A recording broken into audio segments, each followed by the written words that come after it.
আজকে এই যে নৃশংস ঘটনার পর আপনি দেখুন, পরিবারের যিনি পিতা এবং আরো যারা আছেন সদস্যরা, তাদের সাথে আমি এসে বললাম যে আমার করণীয় কি বলবো, আমাকে কি, আমি আপনাদের জন্য কিভাবে আসতে পারি।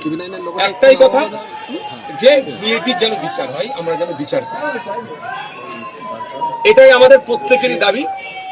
যে নরখাদকগুলো এই নৃশংস হত্যাকাণ্ড ধর্ষণের সাথে যুক্ত, একটা আমরা ছাড় পাই। ভরসাহীন ভয় আউট যে স্লোগান দিয়েছে, আমরাও দেখতে চাই বাস্তবায়ন হোক। সূর্যপুরের মানুষ, রাজ্যের মানুষ, মাননীয় মুখ্যমন্ত্রী শুভেন্দু অধিকারী মহাশয় যে আশ্বস্ত করেছেন, সেটা শুধুমাত্র কথাই নয়, বাস্তবে যাতে হয় তার অপেক্ষায় আমরা আছি। আমরা অপেক্ষা করব ফাস্ট ট্র্যাক কোর্টের মাধ্যমে এটা নিষ্পত্তি হোক, দ্রুততার সাথে এটা নিষ্পত্তি হোক। এবং আমরা যতটুকু জানি 12 বছরের নিচে এই ধরনের মামলায় তার ডেথ প্ল্যান্টেরও ব্যবস্থা করা যায়, সেটা এক্ষেত্রে প্রয়োগ হবে। এবং এর একটা শুনলাম যে একটা র্যাকেট চলছে এখানে, এই র্যাকেটে আর কারা কারা আছে তাদেরকে খুঁজে বার করতে হবে, তাদেরকে সর্বোচ্চ শাস্তির ব্যবস্থা করতে হবে এই ধরনের কর্মকাণ্ডের সাথে যুক্ত। কারণ ওইখানে অদূরেই আরো কয়েকটি লাশ পাওয়া গিয়েছিল বিগত দিনে, যার কোনো পরিচয় পাওয়া যায়নি। গতকালকেই একটা লাশ উদ্ধার হয়েছে, যেটা এলাকারই মানুষজন যাকে গ্রেফতার করেছে তার বাড়ির অদূরেই তার নাকি বাড়ি। সুতরাং এটা হতে পারে হয়তো ওই ব্যক্তিটা হয়তো এদের অপকর্ম দেখে নিয়েছিল, অন্যায়গুলো দেখে নিয়েছিল, ওকে হয়তো হত্যা করা হলো। সুতরাং এটারও পূর্ণ তদন্ত করা হোক। হ্যাঁ, পুলিশের ভূমিকা তো থাকছেই। পরবর্তীতে যে ঘটনা ঘটেছে, এই ঘটনার কোনো ঘটার আমার মনে অবকাশই ছিল না। কারণ দায়িত্ব নিয়ে গ্রামের মানুষজন, এবং এটাও বলি অন রেকর্ড, জাত ধর্ম বর্ণের ঊর্ধ্বে গিয়ে প্রতিবেশী হিসাবে সবাই এগিয়ে এসেছিল খুঁজতে। আজও পর্যন্ত সবাই এদের পরিবারের পাশে আছে, একটাই ডিমান্ড বিচার। যখন এরা খুঁজতে বেরিয়েছিল, যখন একজনকে বহুত কষ্ট করে খুঁজে পায়, সেই সময় যখন ফাঁড়িতে নিয়ে আসে, ফাঁড়ির পক্ষ থেকে থানাতে বারবার যোগাযোগ করা হলেও পুলিশ মেন যে থানা, তার আচরণটা সঠিক ছিল না। থাকলে হয়তো ওই যে থানা থেকে ছাড়িয়ে নিয়ে চলে গিয়েছে, তারপরেই তো এই ধরনের বাকি যে ইনসিডেন্ট গুলো ঘটেছে, এই ঘটতো না। কিন্তু দুর্ভাগ্য, সেই তৃণমূলের আমলের মতোই পুলিশ মিসিং ডায়েরি করলে দেখছি জয়নগরে আমরা দেখেছিলাম আমাদের বাড়ির বাচ্চাটাকে যেভাবে খুন হতে হয়েছিল, আমাদের এই বাড়ির বাচ্চাটাকে একইভাবে খুন হলো। কিন্তু যারা খুন করলো এতটা অবধি যেত না, পুলিশের গাফিলতি আছে। সুতরাং পুলিশের বিরুদ্ধেও ডিপার্টমেন্টাল প্রসিডিওর চালু করতে হবে। একটা কনফিউশন আছে, সেটা একটু ক্লিয়ার করলে ভালো হয়। কারণ বিভিন্ন পলিটিশিয়ানরা জানাচ্ছেন যে এই যে 3 জন গ্রেফতার হয়েছে তাদের একটা পলিটিক্যাল ব্যাকগ্রাউন্ড আছে। আপনারা কি এরকম কিছু খুঁজে পেয়েছেন, এরকম কোনো পলিটিক্যাল ব্যাকগ্রাউন্ড রয়েছে? দেখুন, আমি কোন রাজনৈতিক দলের সাথে যুক্ত একবারের জন্য জিজ্ঞাসা করি, তাহলে পরিবারের লোকজনকে জিজ্ঞাসা করে বলতে হবে এক নম্বর। দ্বিতীয় কথা, যে অভিযোগটা আসছে দিনের আলোর মতো স্পষ্ট, যে থানা থেকে যিনি ছাড়িয়ে নিয়ে গেছেন তার পলিটিক্যাল অ্যাফিলিয়েশন হচ্ছে, সে বিজেপির সাথে যুক্ত। নওশাদ ভাই, পরিবারের লোকের একটি অংশ থেকে দাবি করা হচ্ছে প্রাথমিকভাবে পুলিশের ভূমিকা তারা অসন্তুষ্ট, কিন্তু তারপরে রাজ্যের মুখ্যমন্ত্রী একাধিকবার প্রধানমন্ত্রীদের কথা বলা, তারা সক্রিয়তা দুর্দান্ত ভালো ব্যবস্থা নেয় জঘন্যতম অপরাধের ক্ষেত্রে।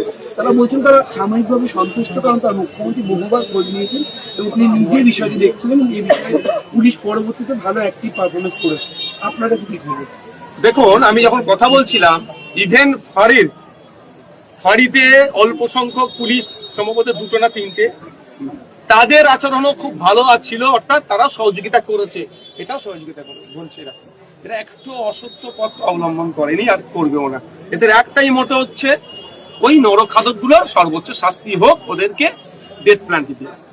খামাখায় অহেতুক কারণ আমি বদনাম করা সেটা নয়, কিন্তু ফাঁড়ি থেকে বারবার থানাতে কল করা হলেও যে এখানে পর্যাপ্ত মানে ফোর্স আনা হোক, কারণ এখানকার পরিবারের লোকজন বারবার ফাঁড়িতে জানিয়েছিল যে সকাল হতে চলেছে, তাহলে কিন্তু এটা একটা বড় রূপ নিতে পারে, আশঙ্কা করছিল। কিন্তু সেই মতো পুলিশ পাঠায়নি, দেখছি করে এটাকে কাটিয়ে দিয়েছে। সুতরাং এটাকে পুরো তদন্ত করা দরকার। এর সাথে যে পুলিশ কর্তারা বা পুলিশের যারা জড়িয়ে আছে গাফলতির সাথে, তাদেরকেও কিন্তু শাস্তির আওতায় আনতে হবে। তাহলে গোড়া থেকে এটা বিনষ্ট হবে রোগটা। আর যদি এটা গোড়া থেকে বিনষ্ট না হয়, এই ধরনের ঘটনা হয়তো আগামী দিনে ঘটবে। আপনার বাড়ির সন্তান আছে, আমার বাড়ির সন্তান আছে, মহিলারাও আছে। আজকে এলাকার যত শিশু আছে দেখুন আতঙ্কে আছে, এর বান্ধবীগুলো ছিল, তারাও আজকে ট্রমায় চলে গিয়েছে। কারণ কি, যে আমার বান্ধবীর সাথে এই হলো, তাহলে আমার সাথে হতে পারে। তাই দৃষ্টান্তমূলক যদি শাস্তির ব্যবস্থা করা যায় এবং প্রশাসনের যে গাফলতি হয়েছে সেটাও যদি সঠিকভাবে দেখা হয়, তাহলে দেখবেন এই ধরনের ঘটনা আগামী দিনে ঘটাতে সাহস পাবে না। এবার আমি আবারও রিকোয়েস্ট করবো, ওই ভরসা ইন ভয় আউট এই স্লোগানের বাস্তবায়ন আমরা দেখবো এই সূর্যপুরের মাটি থেকেই হোক। এই নরখাতক গুলোকে সর্বোচ্চ শাস্তি দিক, ডেথ প্ল্যান্টি দিক, তাহলে আমরা এই মনে করবো এই যে যারা স্লোগানটা তুলেছিল স্লোগানের সার্থকতা আছে। ভাইজান, একেবারে শেষ প্রশ্ন, আপনি যেখানে দাঁড়িয়ে আছেন সেখান থেকে অদূরে আরেকটি ঘটনা ঘটেছে, আপনি নিশ্চয়ই শুনেছেন। খেলার ছেলে ডেকে নিয়ে গিয়ে তার বন্ধুরা তাকে ফোন করেছে কুপিয়ে। একটি নাবালক, তার একদম গরিব পরিবার, তার অভিযোগ করে ছেলেটির কোনো দোষ ছিল না, তাকে খেলার নামে ডেকে নিয়ে গিয়ে বচসা থেকে মারামারি, তারপরে খুনো করি। এই পুরো বিষয়টা নিয়ে কি বলবেন? যে ঘটনা ঘটেছে গত রাত্রি আমার অবস্থান আমি ক্লিয়ার করে দিয়েছি, আবার আজকে বলছি ওখানে আমরা ছাড়াই। 17 বছর 18 বছর ছেলেরা পড়াশোনা করবে, এখন খেলাধুলা করবে, তার পরিবর্তে কোন হিংসাতে কেন জড়াচ্ছে? সমাজের অবক্ষয় হচ্ছে, এক্ষেত্রেও একটাও না দোষী ছাড় পায়। যারা প্রকৃত দোষী খুঁজে বার করা হোক, খুঁজে বার করে শাস্তির ব্যবস্থা হোক, একদম কোনো কনসিডারের জায়গা নাই। আর স্কুলগুলো, শিক্ষা প্রতিষ্ঠানগুলোতে একটু সরকার নজর দিক, ওখানে যাতে এই ছেলেগুলোর মেন্টালি কাউন্সিলিং করা দরকার। ছেলে মেয়েগুলোর, হালকা বয়সী ছেলে মেয়ের এখন দরকার এদের পড়াশোনা, হাতে পেন ধরা দরকার, তার পরিবর্তে ছুরি ধরছে কেন?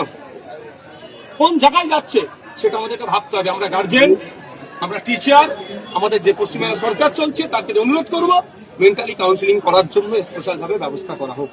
Thank you.